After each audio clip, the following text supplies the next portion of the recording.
meghalayapost.news.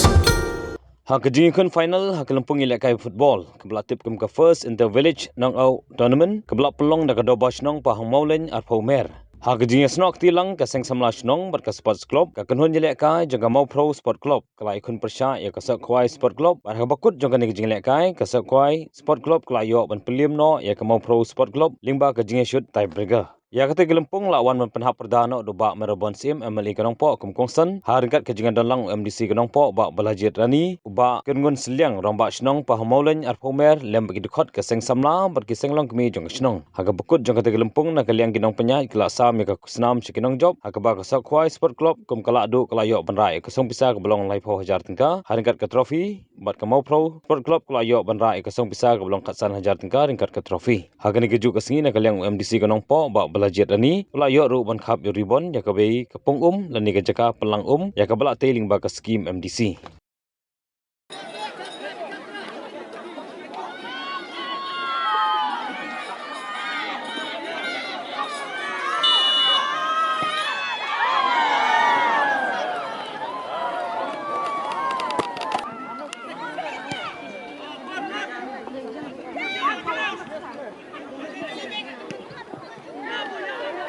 Halo.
meghalayapost.news.